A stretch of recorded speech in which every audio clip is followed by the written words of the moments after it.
نحمده ونستعينه ونؤمن به ونعوذ بالله من شرور أنفسنا ومن سيئات أعمالنا من يهد الله فلا مضل له ومن يضلل فلا هادي له وأشهد أن لا إله إلا الله وأشهد أن محمدا عبده ورسوله أما بعد رب اشرح لي صدري ويسر لي أمري واحلل عقدة من لساني يفقهوا قولي اللهم صل على سيدنا محمد وعلى آل سيدنا محمد وبارك وسلم۔ نبی علیہ الصلوۃ والسلام حج کے ایام میں مختلف قبائل سے ملاقات فرما رہے تھے۔ حضرت ابو بکر، حضرت علی رضی اللہ تعالیٰ عنہ بھی نبی علیہ السلام کے ساتھ بعض قبائل سے کے ملاقات کے وقت موجود تھے۔ آخر میں جس قبیلے سے نبی علیہ السلام نے ملاقات کی، کئی قبائل کے بعد جہاں جا کر اونٹ کروٹ بیٹھا، وہ قبیلہ خزرج کا تھا۔ خزرج جو یثرب کا ایک قبیلہ تھا، اور اس کے 6 نوجوان لوگ حج کے موقع کے اوپر منا میں موجود تھے۔ نبی علیہ السلام ان سے ملاقات کے لیے گئے، ان 6 نوجوانوں سے، اور ان سے ملاقات ہوئی، اور اس کا ہم نے تفصیل سے کل بات کی کہ یہ 6 لوگ فوراً نبی علیہ السلام کے اوپر ایمان لے آئے۔ اس کی کیا وجوہات تھیں؟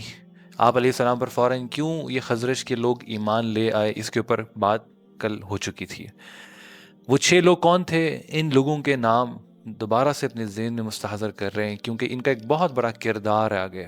پوری جو مدینہ کی ریاست قائم ہوئی ہے آگے چل کے، مدینہ کی جو ریاست قائم ہوئی ہے، اس میں جو سب سے کلیدی کردار تھا اور جو فاؤنڈیشنز تھیں اس کی، وہ یہ 6 صحابہ رضوان اللہ اجمعین تھے، جنہوں نے مدینہ کے اندر مسلمانوں کی ریاست کے قیام کا ذریعہ بنے۔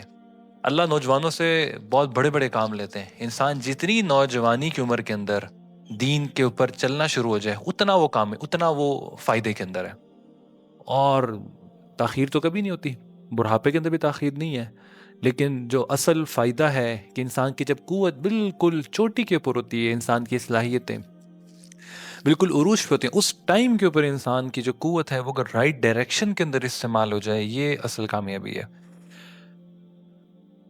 اور اسی جوانی کو ضائع کرنے کے لیے بہت سے جو ہے نا ٹریپس ہمارے نوجوانوں کے لیے آج بھی چلے آ رہے ہیں، کہ بہت سے ڈائیورژن جس کو دیکھ کر، ہر چمک اور دمک کو دیکھ کر ہمارے نوجوان جو ہے نا وہ متاثر ہو جاتے ہیں اور اس کی طرف اٹریکٹ ہو جاتے ہیں۔ تو یہ 6 نوجوان تھے، 6 نوجوان، اور ان سب نوجوانوں میں سے سب سے زیادہ جو نوجوان اور کم عمر تھے، ان کا نام تھا اسید بن زرارہ۔ اسید بن زرارہ، ان کا کیا کردار آگے ہوگا مدینہ کے اندر، آگے آج ہم انشاءاللہ دیکھیں گے۔ نبی علیہ السلام سے ان کی ملاقات ہوئی، ان سب 6 کے 6 نوجوان جو تھے نبی علیہ السلام کے اوپر ایمان لے آئے، اور یہ 6 لوگ واپس اپنے علاقوں میں پہنچے، خزرج کے اندر پہنچے، یثرب کے اندر، مدینہ میں، اور یہ 6 دائی بن گئے۔ وہاں جا کر انہوں نے دین کا کام شروع کر دیا۔ تو معلوم ہوا کہ جو ایک جوانی کے اندر جو سب سے اہم اور بڑا کام کیا جا سکتا ہے، وہ دین کی تبلیغ ہے، دعوت ہے۔ اس دین کی تبلیغ کی برکت سے ہی انسان کے اوپر اللہ تعالیٰ اس دین کی اصل جو فیضان ہے اس کو کھولتے ہیں۔ تو خیر، یہ 6 لوگ ذریعہ بنے، اس کے اوپر بھی کل بات ہو چکی تھی۔ اب میں نے آپ کو کل ایک روایت بتائی تھی حضرت عائشہ رضی اللہ تعالیٰ عنہ کی۔ حضرت عائشہ رضی اللہ تعالیٰ عنہ بیان کرتی ہیں کہ یہ جو خزرج کے لوگ جو ایمان لے کر آئے، اس کا ایک بہت بڑا ذریعہ کیا تھا؟ ایک جنگ ہوئی تھی، جنگ بعاث، بات کل ہوئی تھی اس کے اوپر، جنگ بعاث۔ اس کے اندر کیا ہوا تھا؟ جو بڑے بڑے سردار تھے، اوس، اب آپ 2 قبائل کا نام ذہن میں رکھیں، یہ پوری سیرت کے اندر یہ نام بار بار آئیں گے۔ جب مدینہ کے اندر آپ علیہ السلام، ہم ہجرت کے بالکل قریب ہیں، نبوت کے 10ویں سال میں کھڑے ہوئے ہیں، اور ہجرت کے بالکل قریب ہیں۔ نبوت کے بعد اوس اور خزرج، انصار صحابہ، ان کے اوپر بار بار بات ہوگی۔ تو یہ جو انصار صحابہ تھے، جو اوس اور خزرج سے جن کا تعلق تھا، ان کے بڑے بڑے سردار اس جنگ کے اندر، وہ جنگ بعاث کے اندر وہ مارے گئے تھے۔ there was lack of leadership، ان کے یہاں لیڈرشپ کا فقدان تھا، اور وہ امن کے متلاشی تھے کہ کسی طرح سے ہمارے علاقوں کے اندر امن قائم ہو جائے. کیونکہ دیکھیں امن جو ہوتا ہے نا، امن، پیس، وہ ہر جگہ کی، ہر کام کی بنیادی ضرورت ہوتی ہے. ہر ملک کی بنیادی ضرورت ہوتی ہے امن اور امان. اس کے اوپر کوئی کمپرومائز نہیں کیا جا سکتا. تو یہ بے امنی کا شکار تھے، بے امنی کا شکار تھے. لیکن آپ دیکھیں اسی بے امنی کو اللہ نے ذریعہ بنایا ان لوگوں کی ہدایت کے قبول کرنے کا. ان کے دل نرم ہو گئے، یہ در بدر پھر رہے تھے، در در کی ٹھوکریں کھا رہے تھے. جناب رسول اللہ کی شکل میں ان کو آفتاب، روشن آفتاب اور ایک سپا سالار نظر آیا، اور یہ ان کے ہاتھ کے اوپر بیعت ہو گئے. تو یہ گویا اگر یہ کہا جائے کہ یہ جو جنگ بعاث تھی، اس کو اللہ نے ان کی ہدایت کا ایک ذریعہ بنایا. بعض دفعہ انسان ایک کام کرتا ہے، قرآن کی آیت ہے عسیٰ ان تکرہوا شیئا وہو خیر لکم، قریب ہے تم ایک چیز کو ناپسند کرو، وہو خیر لکم، اللہ اس میں تمہارے لیے خیر ڈال دیں. وعسیٰ ان تحبوا شیئا، اور قریب ہے کہ تم کسی چیز کو پسند کر رہے ہو، وہو شر لکم، وہ تمہارے لیے نقصان دہ ہو. تو یہ اللہ نے ان کو کس طرح سے اس جنگ بعاث کو ذریعہ بنایا، اس اوس کی ہدایت، اس خزرج کے قبائل کے لوگوں کی ہدایت کے ذریعے کا. اچھا، یہ بات کل ہم مختصراً ساری چیزیں ڈسکس کر چکے تھے. اب ایک چیز یاد رکھیں، میں بار بار یثرب کا نام لے رہا ہوں. یثرب مدینہ کا پرانا نام ہے. اب یثرب کے اندر اس ٹائم کی جو ڈیموگرافکس تھی، اس کے اندر کون کون سے قبائل موجود تھے، اور اوس اور خزرج کے علاوہ وہ اور کون سے قبائل وہاں پہ آ کے آباد تھے، اس کا بھی ذرا اس ٹائم. اب یثرب کی جو ڈیموگرافکس ہیں، جو اس کی یعنی کہ ایک جغرافیکل سگنیفیکنس ہے، اس کے نیبرز، اس کے قبائل، وہ کون لوگ تھے، اس کو بھی جاننا ذرا ضروری ہے. یثرب مدینہ کا، اب یہ بات آپ لوگ ذہن میں رکھیں، یثرب مدینہ کا پرانا نام ہے. ٹھیک ہے، ابھی تک اس کا نام یثرب مشہور ہے، یعنی کہ ہم نبوت کے 10ویں سال پہ کھڑے ہوئے ہیں. ابھی تک لوگ اس کو یثرب سے جانتے ہیں. مدینہ کا نام نبی علیہ السلام نے بعد میں دیا ہے. مدینہ کا نام آپ علیہ السلام نے بعد میں دیا ہے، بہت بعد میں اس کا نام مدینہ، آپ علیہ السلام نے جب ہجرت فرمائی ہے اس ٹائم پہ اس کا نام مدینہ دیا گیا، پہلے اس کا نام یثرب. اب یثرب کے اندر اس ٹائم پہ 2 بڑے قبائل اوس اور خزرج تھے، یہ آپ نے سمجھ لیا. اب آپ تھوڑا سا اگر چیزوں کو ریکال کر رہے ہیں، بہت سی چیزوں کا آپس میں نا ربط اور لنک ہے. میں نے ابتدائی آپ کو سیشنز کے اندر بتایا تھا کہ جو عرب تھے وہ ان کا آغاز کہاں سے ہوا تھا. عرب کہاں سے آئے تھے، کیا اس کے آغاز کی وجہ، کہاں سے ان کا آغاز ہوا تھا، ان کی فاؤنڈیشنز کہاں سے ملتی ہیں. جو عرب کی ماخذ تھا، جو مدر آف عرب لینڈ تھا، جو ان کا اصل وطن تھا جہاں سے وہ ہجرت کر کے آئے تھے، وہ یمن تھا. یمن اصل یہ یمن سے آئے تھے ہجرت کر کے. اس ٹائم پہ میں نے آپ کو میپ کے اوپر بھی دکھایا تھا کہ ساری مائگریشن ہوئی، اور قوم سبا کے اوپر جب ان کا سیلاب آیا تو یہ لوگ یمن کے اندر جب تباہی ہے تو وہاں سے لوگ عرب قبیلے نکلے. وہ قبیلہ جو انہی قبائل میں سے تھے جو یمن سے نکل کر یہاں پہ جزیرہ عرب کے اوپر اندر آئے، جزیرہ عرب میں آئے تھے، مدینہ میں آ کے سیٹل ہوئے تھے.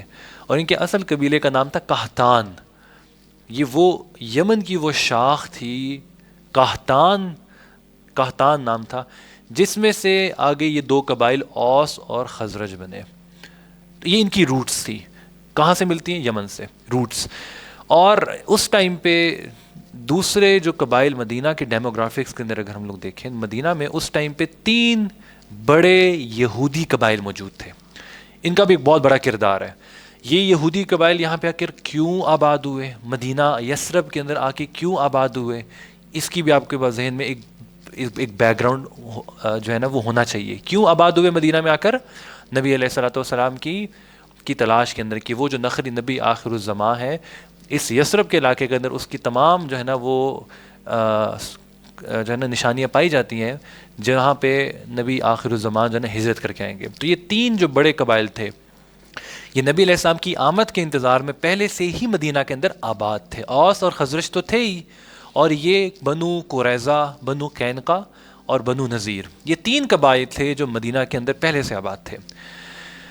مدینہ کی جو ڈیموگرافکس تھی نا، یہ ایک ویسے ویژولائزیشن ہے، اصل امیج نہیں ہے. مدینہ کی ڈیموگرافکس اس کو سمجھنے کی بڑی امپورٹنٹ ہے، کیونکہ اس کا آگے تعلق ہے پورے سیرت کے اسباق سے چلے گا. ابھی سے اس کے نا ڈیموگرافکس سمجھ لیں. مدینہ کو اللہ نے آج بھی، بلکہ آج کیا اس میں کوئی تبدیلی نہیں ہے، مدینہ کو اللہ نے اس طرح سے جغرافیکلی پروٹیکشن دی ہوئی ہے کہ اس کے دو اطراف میں ٹھیک ہے چٹیل پہاڑ ہے. اگر آپ یہ امیج کو دیکھیں، یہ صرف ایک جسٹ آرٹیفیشل امیج ویژولائزیشن ہے. دو چٹیل پہاڑ ہے مدینہ کے اطراف کے اندر. جب بھی کوئی قافلے یا کوئی جنگیں ہوتی تھیں، وہ ان پہاڑوں کو عبور کر کے نہیں آ سکتی تھیں لشکر. دو چٹیل پہاڑ، اور ان چٹیل پہاڑوں کو عبور نہیں کیا جا سکتا. اگر آج بھی آپ مکہ سے انشاءاللہ مدینہ کبھی سفر کریں تو آپ جائیں گے، آپ کو درمیان میں ایسے ایسے پہاڑ نظر آئیں گے، ایسے ایسا ریگستان نظر آئیں گے، ایسے ایسے پتھر کالے سیاہ رنگ کے نظر آئیں گے، بالکل ویران کھنڈروں کی مانند. وہاں پہ کوئی چل نہیں سکتا. تو مدینہ کی دو اطراف کے اندر یہ چٹیل پہاڑ، نوکیلے پہاڑ، جہاں سے جو ہے نا لشکر آئے نہیں کرتے تھے. اور دوسری ایک جانب، مدینہ کی ایک جانب کھجوروں کے گھنے باغات تھے. اس کا مطلب ہے مدینہ جو ہے 3 سائڈ سے مدینہ کو ایک نیچرل پروٹیکشن حاصل تھی، جغرافیکل پروٹیکشن. 3 سائڈ سے، دو طرف چٹیل پہاڑ اور ایک جانب گھنے جنگلات کس کے؟ کھجوروں کے. ایک جانب تھی جہاں سے قافلے اور جو دشمن تھا حملہ ور ہوا کرتا تھا. وہ اسی جانب، وہی جانب تھی جہاں پہ نبی علیہ السلام نے غزوہ خندق کے موقع پہ خندق کھدوائی تھی، تاکہ اس راستے سے وہ آ ہی نہ سکے اندر. تو یہ مدینہ کی ڈیموگرافکس ہے. یہ جو 6 لوگ آئے تھے مدینہ سے، یہ نبی علیہ الصلوۃ والسلام کے اوپر ایمان لائے. انہوں نے جا کے اپنے مدینہ کے اندر واپس آئے، یثرب میں واپس آئے. انہوں نے محنت کی اور نبی علیہ السلام سے یہ عہد کر کے گئے تھے کہ ہم اگلے سال دوبارہ آپ سے آ کے ملاقات کریں گے، اگلے سال حج کے اوپر دوبارہ ملاقات کریں گے. تو یہ اگلے سال آئے. اس پورے 1 سال کے عرصے کے اندر 6 مزید لوگ ایمان لے آئے. ان کی محنت کی وجہ سے 6 پہلے تھے جو نبی علیہ السلام کے اوپر ایمان لے، اس مسلمان ہوئے، اور اس کے بعد 6 مزید لوگ تھے جو اگلے سال ایمان لے، یعنی 11 نبوت کے 11ویں سال. جو یہ 6 لوگ ایمان لائے تھے وہ 10واں سال تھا نبوت کا. اب یہ جو 6 لوگ مزید ایمان لائے، اور کل کیا تعداد ہو گئی؟ 12 لوگوں کی. یہ اگلے یعنی نبوت کے 11ویں سال یہ ایمان، یہ 12 ہو چکے تھے، اور یہ پھر نبی علیہ السلام کی خدمت میں دوبارہ حاضر ہوئے، وہی حج کے ایام کے اندر. حج کے اندر یہ ساری پلاننگ چل رہی ہے. یہ جو ریاست مدینہ کا قیام ہے، اس کی جو فاؤنڈیشنز ہیں یہ حج کے ایام میں رکھی جا رہی ہیں، اس کی جو بنیاد ہے. اور یہ 6 لوگ نبی علیہ السلام کی خدمت میں آئے. اب اس میں 6 لوگوں میں سے 10 لوگ جو تھے، 10 لوگ قبیلہ خزرج کے تھے، خزرج، اور 2 لوگ اوس کے تھے. 10 خزرج کے اور 2 اوس کے تھے.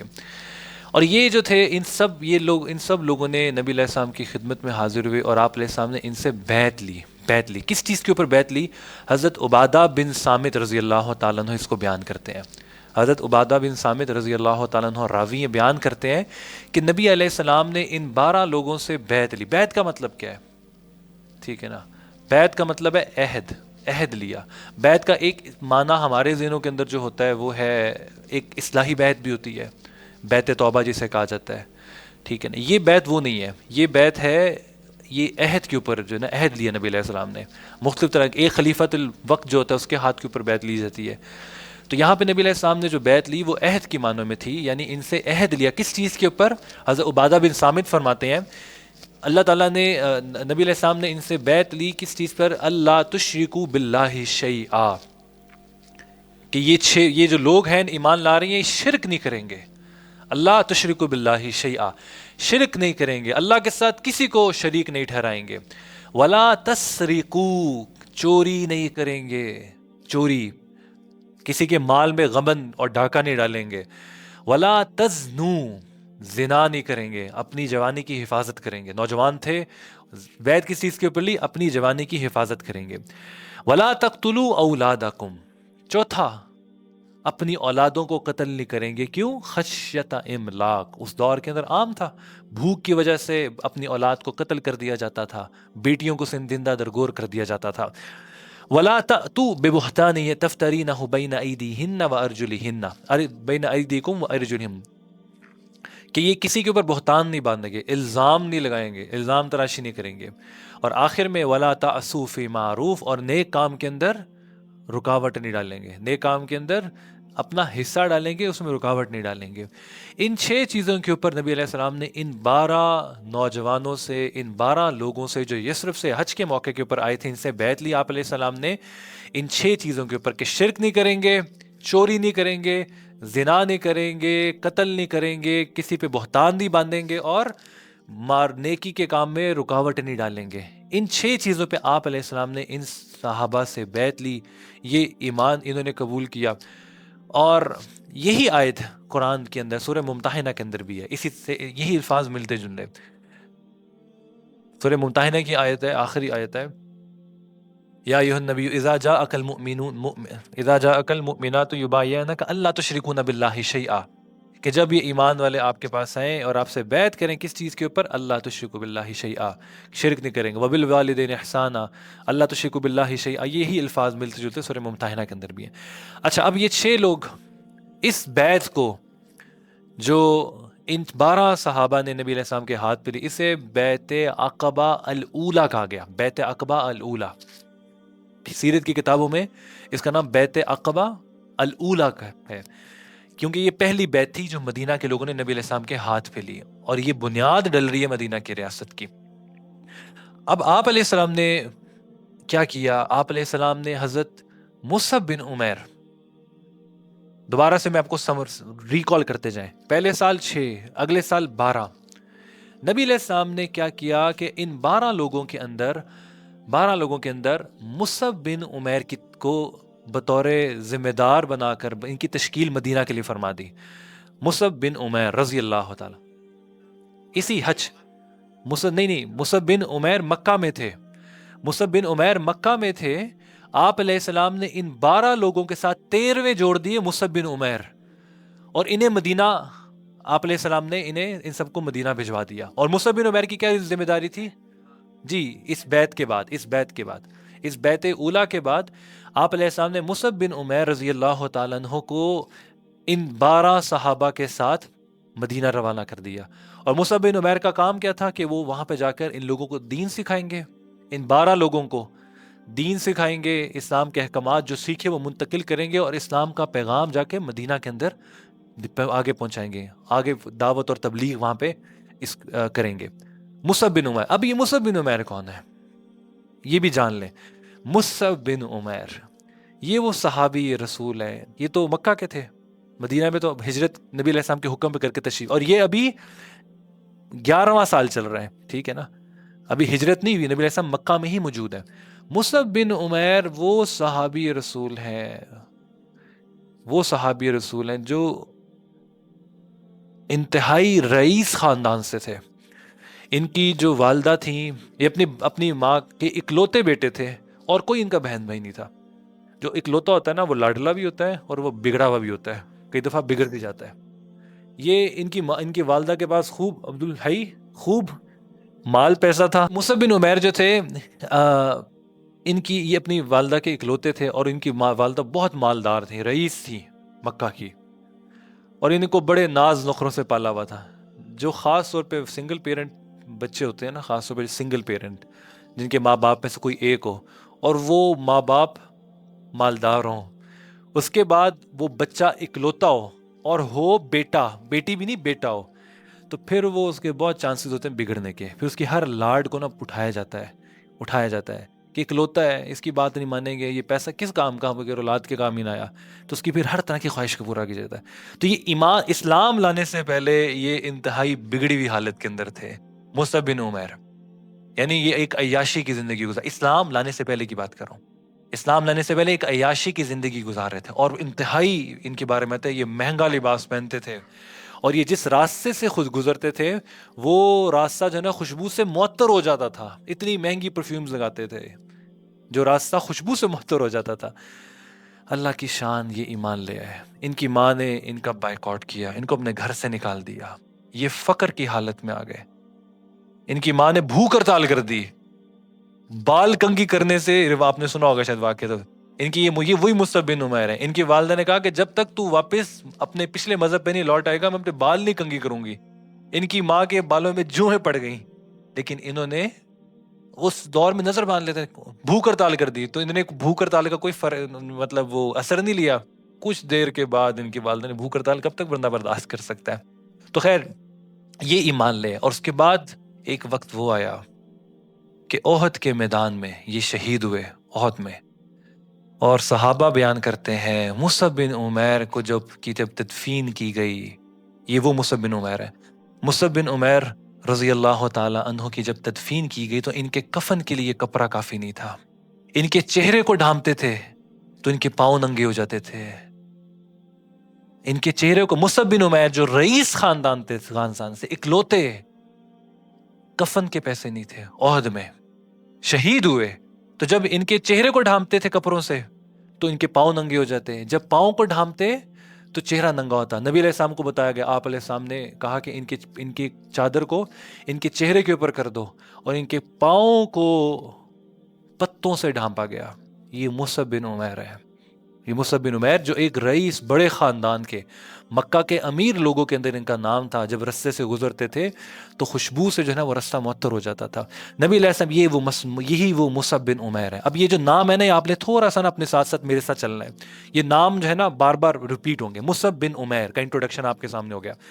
یہ 3 نام ہے. اب 12 لوگ ایمان لے آئے مدینہ کے اندر. اب ان 12 لوگوں نے مصعب بن عمیر کی قیادت کے اندر مدینہ کے اندر کام کرنا شروع کیا.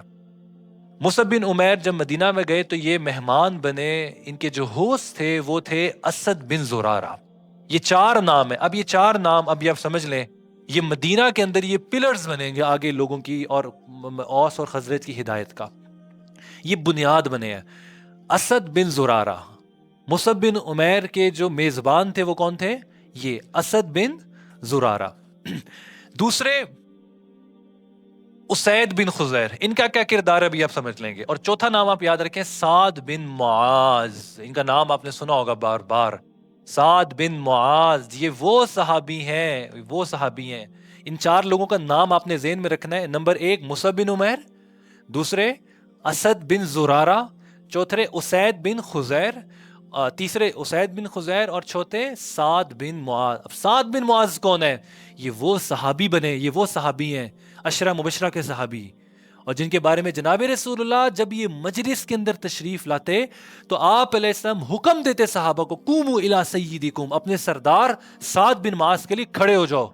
ان کے لیے صحابہ ان کے استقبال کے اندر ان کے ادب احترام میں کھڑے ہوتے تھے. اتنے بڑے سردار تھے. ان کی اتنی جو ہے نا وہ ان کے فالوورز سے. اب آپ دیکھیں یہ 4 نام اپنے ذہنوں میں رکھیں، مصعب بن عمیر، اسد بن زرارہ، اسید بن خزیر، سعد بن معاذ. اب کیا ہوا؟ اب آگے کام کیسے سٹارٹ ہوا؟ کیا اسٹریٹجی بنی مدینہ کے اندر؟ 12 لوگ اور 13ویں مصعب بن عمیر، انہوں نے کیا اسٹریٹجی ڈیوائس کی؟ مصعب بن عمیر ان 12 لوگوں کو دین سکھاتے رہے اور یہ آگے دین کا پیغام پہنچاتے رہے. حلقہ آہستہ آہستہ بڑھتا گیا. لوگ اسلام کے اندر داخل ہونا شروع ہو گئے. اسلام کے اندر داخل مصعب بن عمیر کی محنت اور ان 12 صحابہ کی محنت کی وجہ سے خزرج کے بہت سے اور لوگ تدریجاً ایمان لانا شروع ہو گئے. اور ایک خزرج کے اندر، اوس اور خزرج کے اندر تو ایمان اور مسلمان بہت تیزی سے پھیلنا شروع ہو گئے. اور حضرت مصعب بن عمیر یعنی کہ مختلف حلقات ہوا کرتے تھے اس مدینہ یثرب کے اندر. مختلف طرح کے حلقات ہوتے، لوگ ان کے پاس آتے، دین سیکھتے. ایک دن مصعب بن عمیر اور یہ جو ان کے میزبان کون تھے؟ اسد بن زرارہ. اور یہ میں نے آپ کو بتایا اسد بن زرارہ جو تھے یہ بالکل نوجوان تھے، بالکل ینگ ایج کے تھے. انہوں نے دیکھا کہ خزرج کے اندر تو اسلام بہت تیزی سے پھیل رہا ہے، لیکن اوس کے اندر اس تیزی سے، اوس دوسرا قبیلہ ہے، اوس کے اندر تیزی سے اسلام نہیں داخل ہو رہا. تو انہوں نے کیا کیا؟ اب میں نے آپ کو مدینہ کی جو جغرافی بتائی ہے اس کا ریزن یہ کہ وہ جو پورا یثرب تھا وہ ڈیوائیڈڈ تھا مختلف ریجنز کے اندر. کچھ ریجن پہ یہودی تھے، کچھ ریجن پہ ایک اسپیسیفک ریجن کے اوپر یہ اوس کے لوگ تھے، اور ایک اسپیسیفک ریجن کے اوپر خزرج کے لوگ تھے. خزرج کے اندر تو ایمان پھیل رہا تھا تدریجاً آہستہ آہستہ، لیکن اوس کے اندر ایمان نہیں پھیل رہا تھا. مسلمان وہاں پہ اس تیزی سے نہیں پھیل رہے تھے، ایمان نہیں پھیل رہا تھا.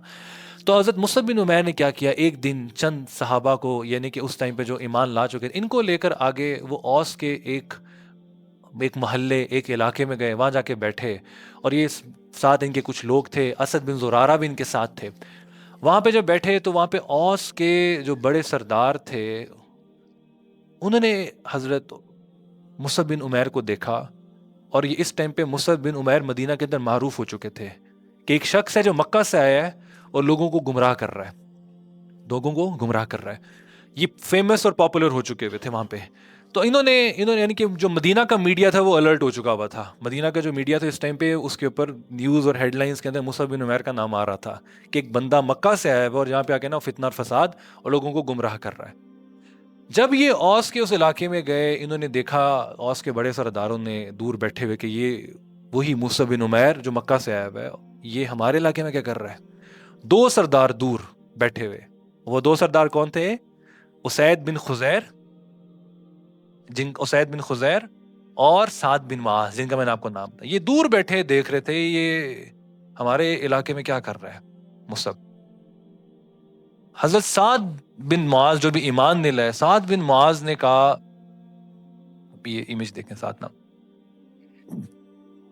سعد بن معاذ نے حضرت اسید بن خزیر سے کہا کہ یہ جو مصعب بن عمیر ہے اور اسد بن زرارہ ہمارے علاقے میں ہے, تم ان کے پاس جاؤ اور انہیں کہو کہ لوگوں کو گمراہ کرنا بند کر دیں, وگرنہ یہ ہماری تلوار ہمارے اور ان کے درمیان فیصلہ کرے گی. اور میں خود اس لیے نہیں جا رہا کہ یہ جو اسد بن زرارہ ہے وہ میرا رشتہ دار ہے. یہ جو اسد بن زرارہ اور سعد بن معاذ تھے یہ آپس میں رشتہ دار بھی تھے. میں خود جا کے اسد بن زرارہ جو ایمان لا چکے ہوئے تھے, مصعب بن عمیر کو میں خود منع کر سکتا ہوں, لیکن یہ چونکہ اسد بن زرارہ میرا رشتہ دار ہے اس لیے میں خود جا کے براہ راست اس کو منع نہیں کر سکتا. لہٰذا تم اسید بن خزیر تم جاؤ اور انہیں جا کے سمجھاؤ کہ ہمارے علاقے میں آنا بند کر دیں, وگرنہ ہمارے اور ان کے درمیان تلواریں فیصلہ کریں گی.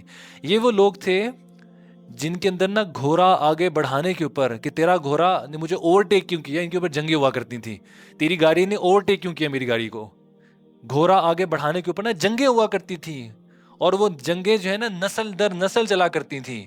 تو یہ تو بہت بڑا کام تھا, یہ تو بہت بڑا جو ہے نا ایک مجرمانہ کام ان کے نزدیک مصعب بن عمیر نے کیا کہ ان کے علاقے میں آ کے جو ہے نا دین پھیلا رہے تھے, ایک نیا دین جس کو کوئی جانتا نہیں. تو یہ اسید بن خزیر مصعب بن عمیر اور اسد بن زرارہ کے پاس آئے اپنا نیزہ لے کر, اور ان کے سامنے کے نیزہ گاڑ دیا کہ غصے کی علامت ہوتی تھی.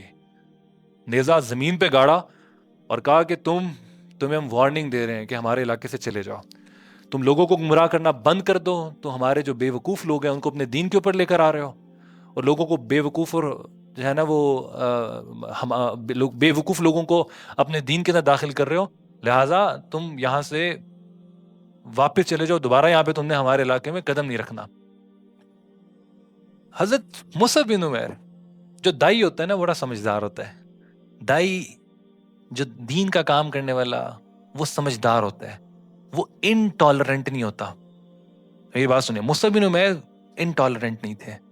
مصعب بن عمیر نے بڑے ٹالرنس کے ساتھ رسپونڈ کیا اور کہا کہ کیا اگر تم تھوڑی دیر کے لیے ہمارے پاس بیٹھو, ہم کچھ گپ شپ کریں, بات کرو, تم بات سنو تو صحیح ہم کیا کہہ رہے ہیں, تھوڑی دیر کے لیے بیٹھو تو صحیح, ہماری بات سنو تو صحیح ہم کیا کہہ رہے ہیں. اگر تمہیں پسند آئے گی تو تم مان لینا, اگر تمہیں پسند نہیں آئے گی تو تم رد کر دینا.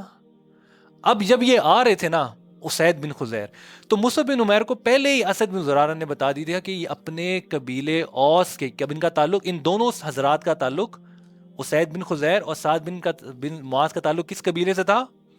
اوس سے تھا. تو انہیں اسید بن خزیر نے کہا کہ ٹھیک ہے, بیٹھنے میں کیا حرج ہے, بات سننے میں کیا حرج ہے, بات سننے میں تو کوئی حرج نہیں, میں بات سن لیتا ہوں. انہوں نے یہ وہیں پہ بیٹھے.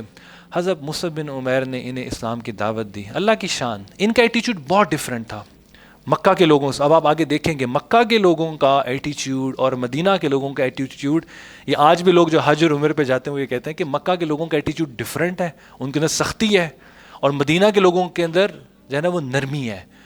ایٹیچیوڈ بہت فرق ہے, اور یہ علاقوں کا فرق ہوتا ہے. اس ٹائم پہ بھی فرق تھا. مکہ کے لوگ جو تھے وہ سٹبن تھے اس ٹائم پہ, بات جلدی نہیں لیتے تھے. مدینہ کے لوگ فرق تھے, وہ سردار تھے اسید بن خزیر, وہ بیٹھ گئے, انہوں نے کہا تم کہتے کیا ہو, سننے میں تو کوئی حرج نہیں ہے. مصعب بن عمیر نے انہیں دعوت دی. اللہ کی شان, یہ ان کی دعوت پہ دعوت سے اتنے متاثر ہوئے کہ اسد بن زرارہ کہنے لگے کہ جب بیٹھے ہوئے وہ بات سن رہے تھے تو مجھے ان کے چہرے سے ایمان ان کے اندر داخل ہوتا ہوا نظر آ رہا تھا، فوراً ان کا رنگ بدل رہا تھا، اور وہ بات مصعب بن عمیر کی ان پہ اثر کر رہی تھی. اور مصعب بن جو عمیر تھے وہ دعوت دے رہے تھے، نبی علیہ السلام کی اقتداء کرتے ہوئے وذکر بالقرآن من یخاف وعید، قرآن کے ذریعے سے قرآن کی تلاوت اور اسلام کے احکامات بتاتے گئے. مجلس کے اختتام پر یہ اسد بن زرارہ جو تھے انہوں نے پوچھا کہ تمہارے مذہب میں داخل ہونے کے لیے کیا کرنا پڑے گا؟ بتایا گیا کہ غسل کریں اور اشہد ان لا الہ الا اللہ اشہد ان محمدًا عبدہ ورسولہ یہ پڑھیں، آپ مسلمان ہو جائیں گے. اسد بن اسید بن خزیر اسی مجلس کے اندر ایمان لے آئے. اب کتنے لوگ ہو گئے؟ ٹھیک ہے، اوس کے اندر ایک بہت بڑا بریک تھرو ہوا ہے. ایک بہت بڑے سردار جو تھے اسید بن خزیر، اوس کے بڑے سردار، وہ ایمان لے آئے. اوس کے اندر ایک بہت بڑا نا یہ بریک تھرو تھا مسلمانوں کا. سنیں، اب آگے سنتے جائیں. اسید بن خزیر یہ بھی نا جو دیکھیں ایک بات ہے ماننے والی، جو یہ لیڈرز ہوتے ہیں نا، جو سردار ہوتے ہیں، جو پولیٹیشنز ہوتے ہیں، ہمارے استاد یہ کہتے تھے کہ یہ جو بادشاہ ہوتے ہیں نا، بادشاہ، ان کا ذہن بھی نا بادشاہوں والا ہوتا ہے. بادشاہوں کا ذہن بھی بادشاہوں والا ہوتا ہے، ان کے اندر کوالٹیز ہوتی ہیں، سمجھداری ہوتی ہے ان کے اندر نا، سمجھداری ہوتی ہے. تو یہ سمجھدار لوگ تھے، فہم فراست تھی ان کے اندر. اسید بن خزیر جب واپس، سعد بن معاذ ان کو کس نے بھیجا تھا بات کرنے کے لیے؟ سعد بن معاذ نے.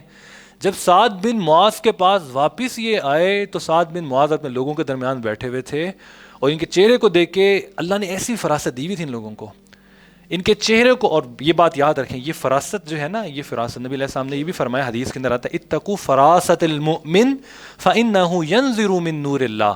ایمان والے کی فراست سے بچو کہ وہ اللہ کے نور سے دیکھتا ہے. یہ فراست اللہ عطا کرتے ہیں ایمان کی برکت کے ساتھ. ابھی یہ ایمان نہیں لائے ہوئے لیکن ان کے اندر اتنی فراست تھی. ایک موقع پہ حضرت عمر بن خطاب نے دیکھا ایک شخص جا رہا ہے، اور آپ حضرت عمر کہنے لگے کہ میرا گمان یہ ہے کہ یہ زمانے جہالت کے اندر کاہن رہا ہے. جب اس شخص سے پوچھا گیا تو اس شخص نے کہا کہ میں زمانے جہالت میں واقعی کاہن تھا. عمر بن خطاب نے اس کے چہرے کو دیکھ کر پہچان لیا، یہ فراست تھی، یہ فراست. تو اور آج بھی مطلب چائنا کے اندر، مجھے کسی نے بتایا چائنا کے اندر اس فراست کے اوپر کورسز ہوتے ہیں، فیس ریڈنگ، کہ فیشل ایکسپریشنز کو دیکھ کر آپ ریڈ کر لیں کہ اس کے دل میں کیا چل رہا ہے، اس کی باڈی جیسٹ پارٹس کی جیسچرز کو دیکھ کر وہ جج کر لیتے کہ اس کے دل میں کیا چل رہا ہے. تو خیر، اب یہ سعد بن معاذ کے پاس جب واپس اسید بن خزیر ہے تو سعد بن معاذ اپنے لوگوں کو کہنے لگے کہ واللہ میں اللہ کی قسم کھا کے کہتا ہوں اسید بن خزیر جو چہرہ لے کر گئے تھے وہ چہرہ واپس لے کر نہیں آئے. ان کے تاثرات، ان کے اثرات بدلے میں ہیں، رنگ بدلا ہوا ہے. اسید بن خزیر واپس آ کے بیٹھے سعد بن معاذ کے پاس اور کہنے لگے کہ ہر چیز ٹھیک ہے، بس وہاں پہ بیٹھے ہوئے تھے آ کے.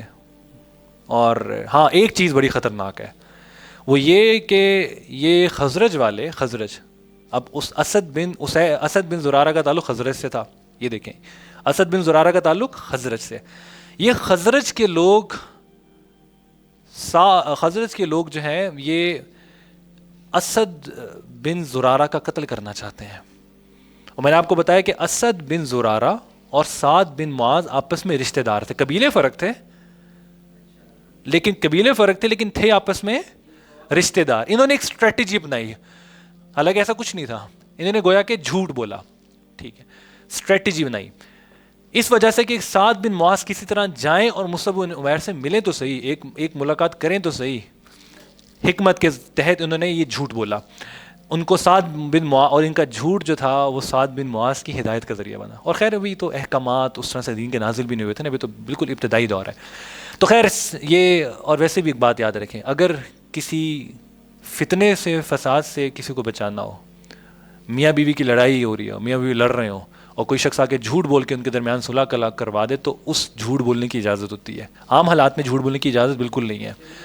دین کے اندر آج بھی اگر کسی فتنے فساد سے بچنا ہو، لڑائی جھگڑے سے، کسی کے اندر قطع تعلقی ہے، اس کے اندر صلح کروانے کے لیے اگر آپ جھوٹ کا سہارا لیں تو دین اس کی اجازت دیتا ہے. تو خیر اب سعد بن معاذ نے جب یہ سنا کہ یہ خزرج کے لوگ میرے رشتہ دار اسد بن زرارہ کو قتل کرنے لگے، انہوں نے فوراً اس مجلس سے اٹھے، انہوں نے اپنا نیزہ لیا اور یہ نیزہ لے کر واپس مصعب بن عمیر اور اسد بن زرارہ کے پاس پہنچے. اور جب وہاں پہ پہنچے تو دیکھا کہ لوگ تو بڑے نارمل بیٹھے ہوئے ہیں، کوئی ایسی اثرات نظر نہیں آ رہے کہ آپس میں باہم ایک دوسرے کو قتل کرنے کے لیے دست و گریبان ہے.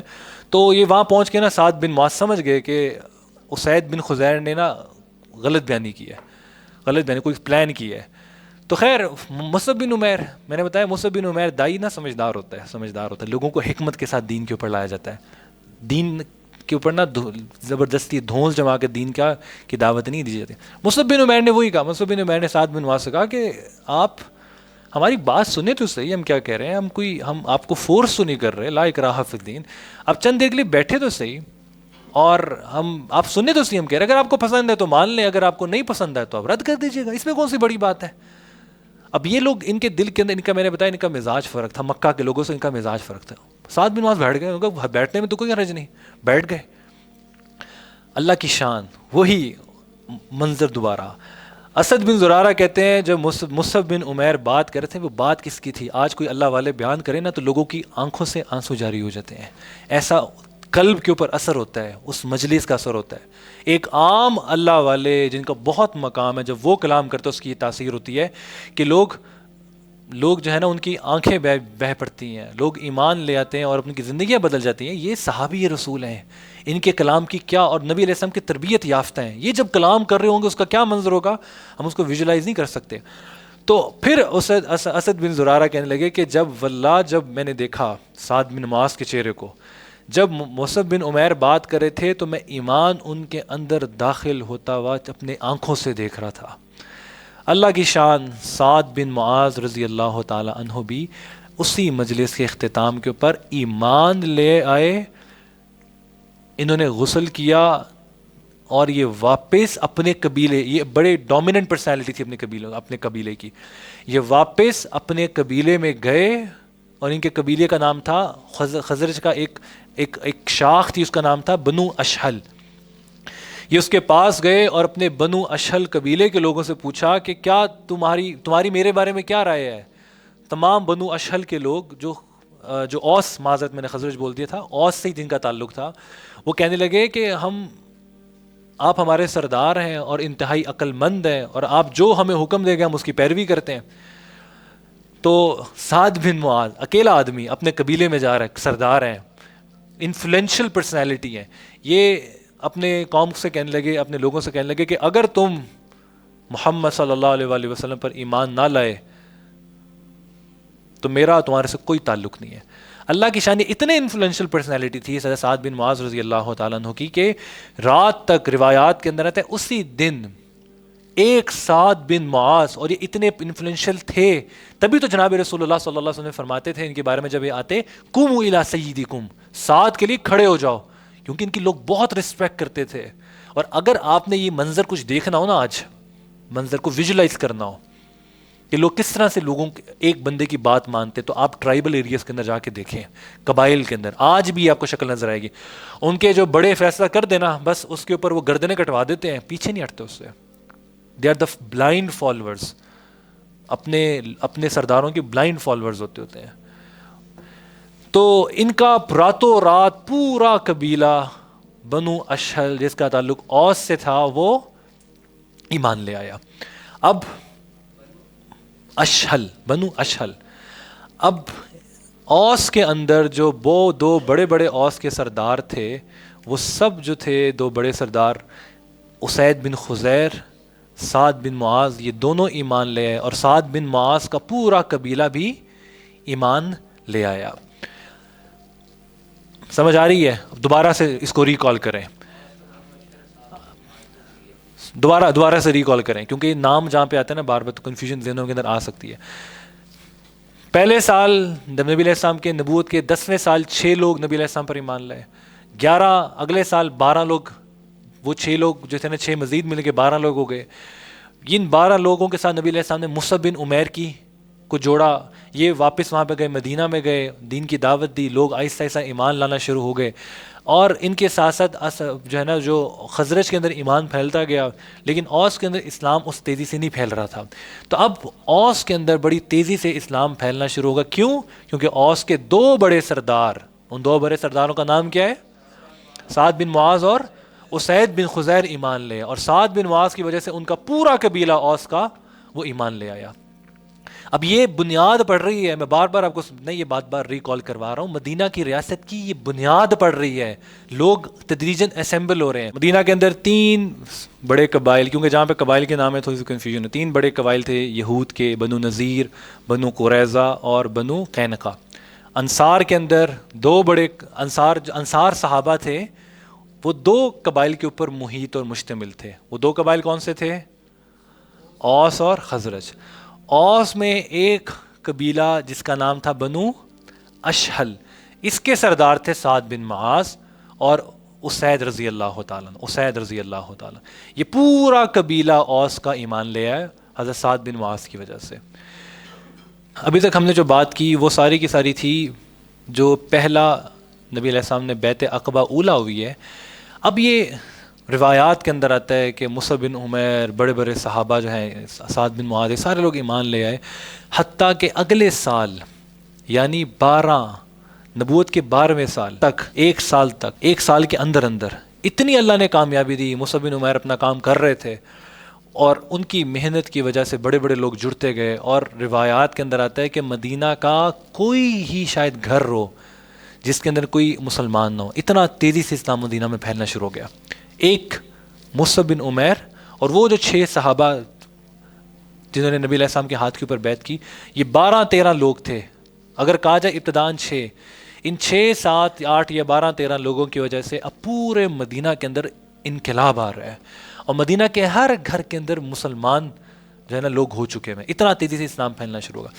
12 ذی الحجہ کو 70 لوگ، مسلمان تو زیادہ ہو چکے تھے مدینہ کے، 70 لوگ مختلف قبائل سے، یہ لوگ واپس مکہ آئے حج میں نبی علیہ السلام سے ملاقات کے لیے. 70 لوگ، پہلے سال کتنے لوگ آئے؟ 6، پھر 12، اب تیسرے سال 70 لوگ، اور 12 سن نبوت کا 12واں سال ہے. 70 لوگ مکہ حج کے موقع پہ نبی علیہ السلام کی خدمت میں حاضر ہوئے اور انہوں نے نبی علیہ السلام سے وقت لیا ملاقات کا. اور اب 70 لوگوں کی ملاقات کرنا اتنا آسان نہیں تھا، کیونکہ وہ اس ٹائم پہ عرب کے اندر حج کے موقع پہ قریش مکہ بھی الرٹ ہوتے ہیں، سیکیورٹی فورسز بھی ان کی الرٹ تھیں، اور رائٹ لیفٹ جو قبائل تھے وہ بھی آئے ہوتے تھے. اس لیے ان کی ایک ملاقات نبی علیہ السلام کے ساتھ خفیہ ملاقات طے ہوئی ہے.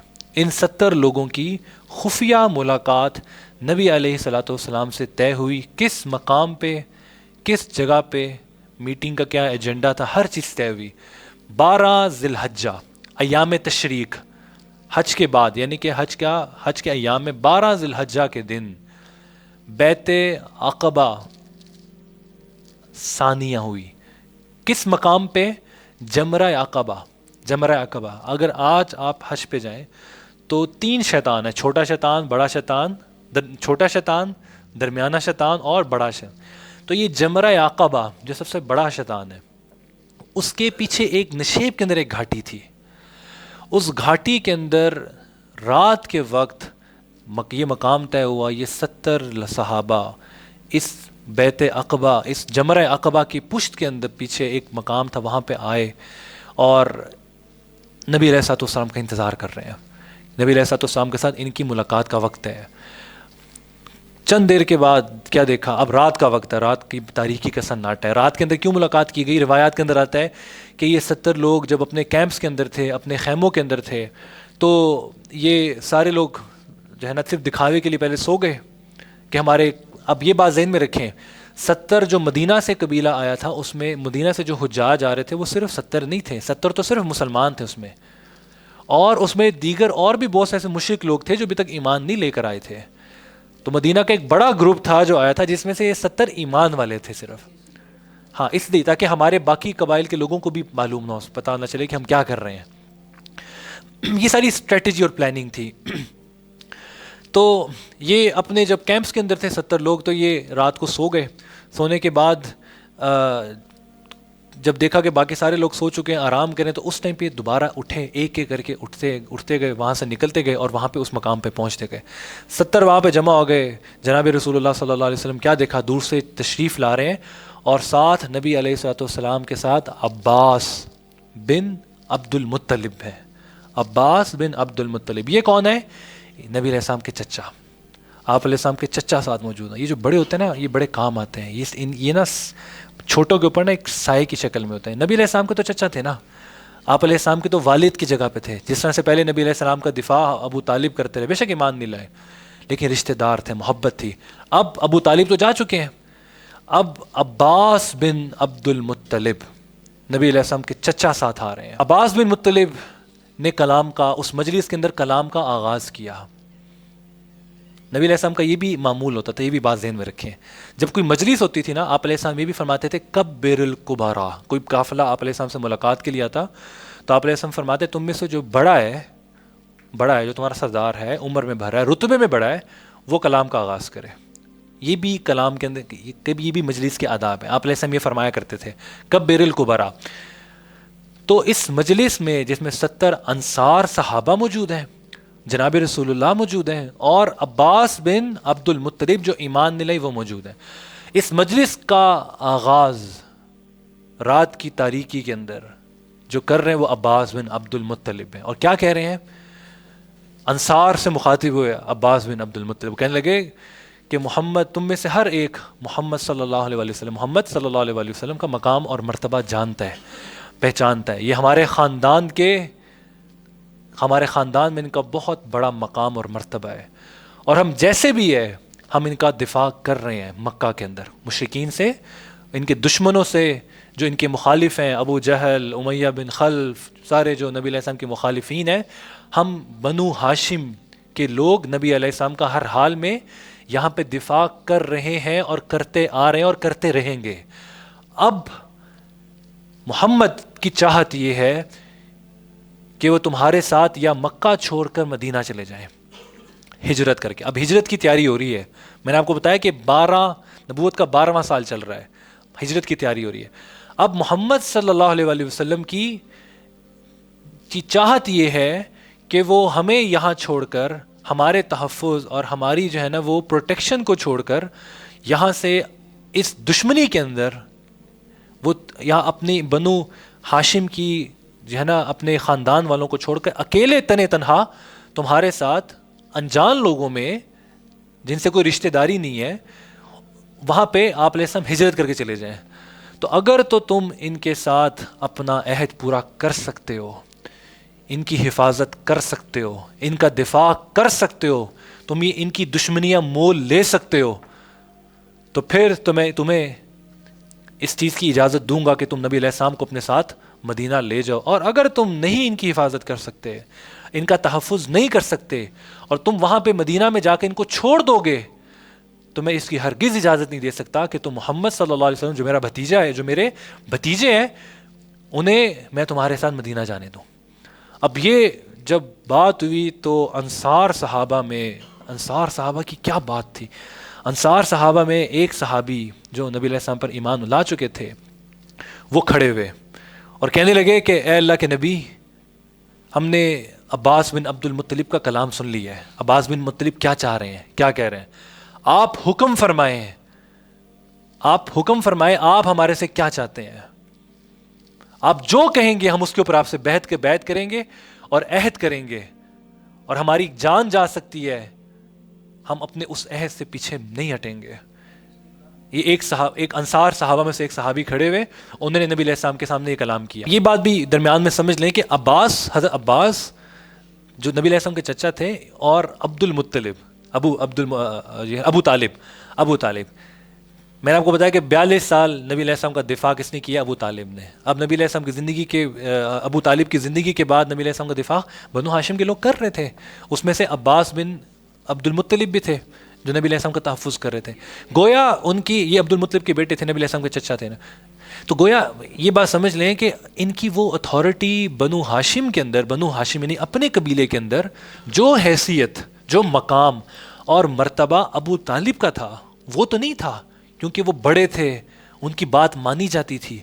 لیکن اب چونکہ وہ دنیا سے جا چکے تھے، اب اس کی جو سیکنڈ ان کمانڈ تھے بنو ہاشم کے، وہ یہ عباس، یہ عمر ان کی عمر بھی کم تھی، یہ عباس بن عبد المطلب تھے جو بنو ہاشم کی طرف سے گویا کہ نبی علیہ السلام کے خاندان کی طرف سے انصار کے ساتھ مخاطب تھے کہ اگر تم نبی علیہ السلام کا دفاع کر سکتے ہو، ان کی دشمنیاں جو دشمن ان کے بن چکے ہیں، اگر وہ دشمنیوں کو مول لے سکتے ہو، ان کا دفاع، ان کا تحفظ کر سکتے ہو، تو پھر تو یہ تمہارے ساتھ ہجرت کر کے مدینہ چلے جائیں گے. اگر تم ان کا تحفظ نہیں کر سکتے تو پھر انہیں ہمارے پاس رہنے دو، ہم ان کا تحفظ خود کر لیں گے.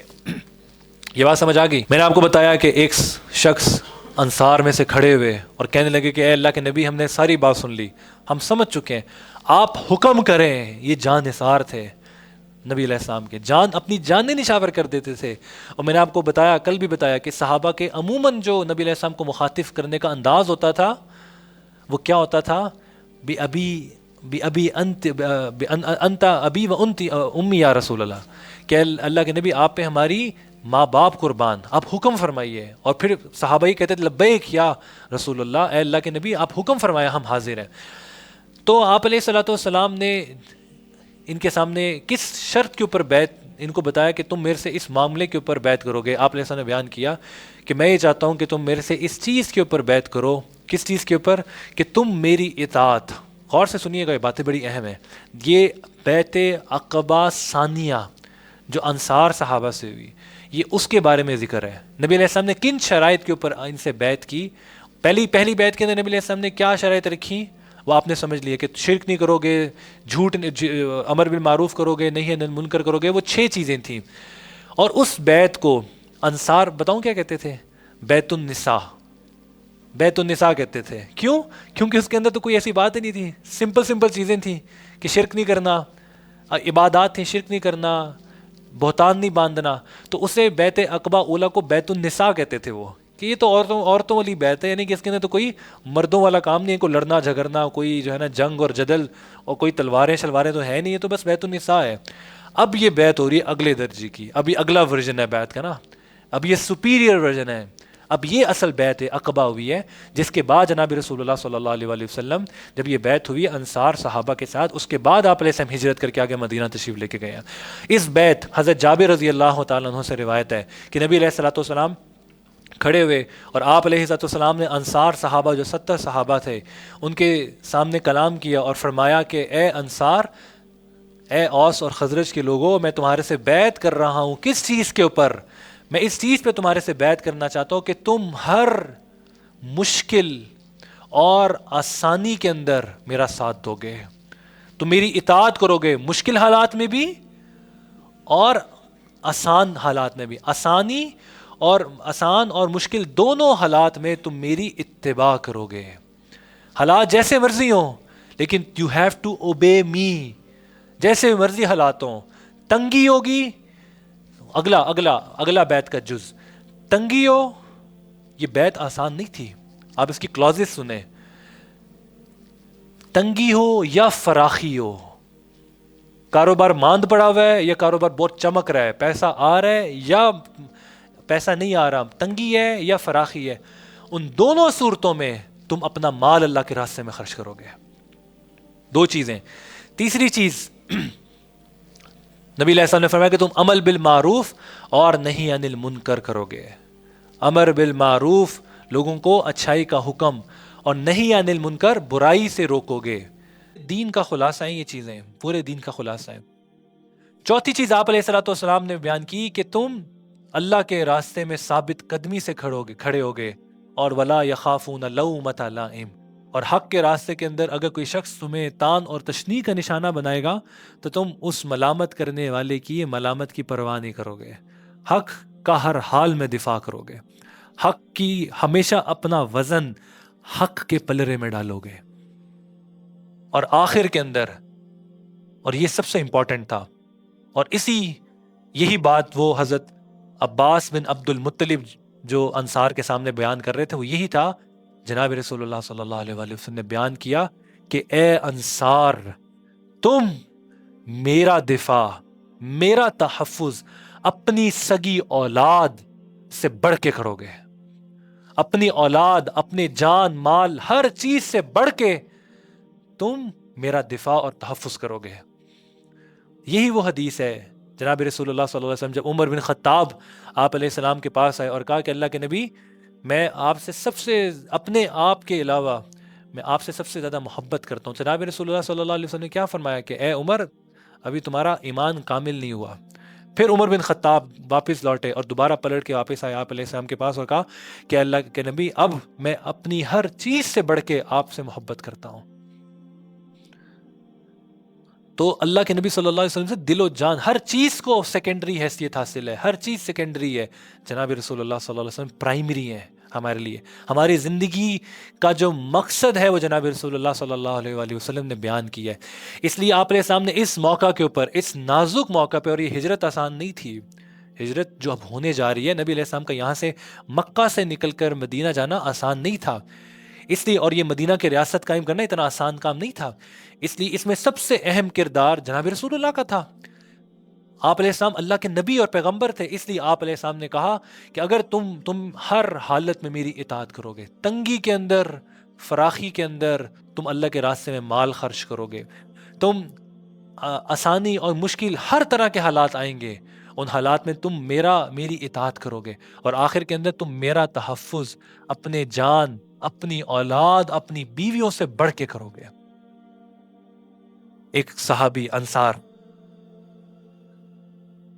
پانچ چیزیں تھیں، دوبارہ اس کو دہرا لیں. 5 چیزیں. سب سے پہلی چیز کہ تم ہر مشکل اور آسان گھڑی میں میری اطاعت کرو گے. مشکل وقت میں بھی میری اطاعت کرو گے اور آسانی کے وقت میں بھی. آسانی کے وقت میں اطاعت کرنا آسان ہوتی ہے، مشکل کے وقت کے اندر اطاعت کرنا مشکل ہوتی ہے. آسانی یا مشکل دونوں حالات میں، آسان حالات اچھے ہوں، سازگار ہوں، یا مشکل ہوں، ان دونوں حالات میں تم میری اتباع کرو گے. پہلی چیز. دوسری چیز، تم اللہ کے راستے میں اپنا مال خرچ کرو گے. دیکھیں، دین کا کام نا مال کے بغیر نہیں ہوتا، یہ بات ذہن میں رکھیں. اس لیے آپ علیہ السلام نے اس موقع پہ، اور یہی وہ انصار ہیں نا جن کے ساتھ نبی علیہ السلام نے مہاجرین کی مواخات کی ہے. اور مواخات کیا تھی؟ آپ ویژولائز کر سکتے ہیں. یہ بنیاد ڈل رہی ہے ان انصار صحابہ کی، اور اسی بیعت کے اوپر انہوں نے مواخات ہوئی ہے بعد میں. آپ آسان سمجھتے ہیں مواخات کو؟ مواخات کیا تھی؟ آدھا مال اپنے مہاجر بھائی کے جس کے ساتھ اس کی مواخات ہوگی اس کو دے دیا گیا. آدھا مال یعنی جس کا کل اگر کسی کا کل اس کا سرمایہ 1 کروڑ ہو تو اس میں سے 50 لاکھ روپیہ اس نے اپنا آدھا سرمایہ، اپنی آدھی ویلتھ اپنے بھائی مہاجر جس کے مواخات تھی ان کو دے دی. اسی لیے نبی علیہ السلام نے اس موقع پہ اس کا ذکر کیا. دین کے کام کے لیے مال کی ضرورت ہوتی ہے. اس لیے آپ علیہ السلام نے انصار، جہاں پہ نبی علیہ السلام اب ہجرت کر کے جا رہے تھے، آپ علیہ السلام نے ان انصار صحابہ سے بیعت کی. کس چیز کے اوپر؟ کہ تم تنگی کے اندر مال خرچ کرنا مشکل ہوتا ہے. کاروبار بہت اچھا چل رہا ہے، نوکری بہت اچھی چل رہی ہے، اور سیونگز بہت اچھی ہیں، تو پھر تو مال خرچ کرنے کی ہمت ہو جاتی ہے. لیکن جب تنگی ہوتی ہے، حالات تنگ ہوتے ہیں، انسان پریشان ہوتا ہے، اس موقع کے اوپر مال خرچ کرنا مشکل ہوتا ہے، اور اسی موقع کے اوپر مال خرچ کرنے کی اور فضیلت بڑھ جاتی ہے. اس لیے جناب رسول اللہ نے دونوں چیزوں کو واضح کیا کہ تنگی اور فراخی دونوں کے اندر اللہ کے راستے میں مال خرچ کرو گے. بیعت عقبہ ثانیہ. تیسرا جو اس بیعت کا شق تھی وہ یہ تھی کہ تم امر بالمعروف اور نہی عن المنکر کرو گے. چوتھی اس بیعت کی شق یہ تھی